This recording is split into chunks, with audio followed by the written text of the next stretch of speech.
lingkuran ng Maynila. Ako sabihin ang iyong pangalan. Roberto Guerrero. Miguelito Guerrero. Nahalal bilang vice-alkalde ng lungsod ng Maynila. Nahalal bilang alkalde ng lungsod ng Maynila. Ay taimtim na nanunumpa.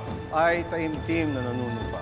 Pamumunuan ang ating lungsod. Ipagtatanggol ang dangal. Ng buong husay. Ipagtatanggol ang dangal at kapakanan ng bawat Manileño. At buong puso ko ilalaan ang aking sarili sa paglilingkod sa Maynila at sa sambayanan Pilipino. Kasihan nawa ako ng buong may kapal.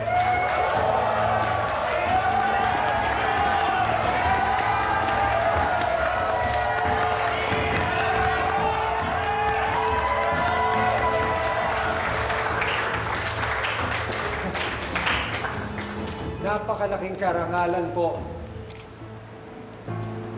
na ako ang pinili nyo bilang mayor ng ating lungsod ng Maynila. Isa ho akong true-blooded na Guerrero na nagmamahal at nagsisilbi ng tapat para sa inyo.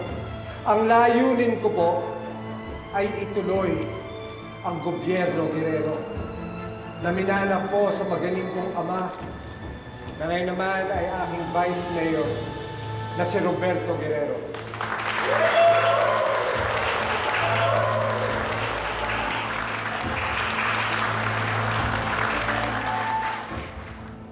Isinusumpa ko po sa inyo lahat, mga kababayan, na ako po ang makakasama nyo sa pag-asenso at pagtatapon at paglilibing sa ating mga kalaban sa kangkungan.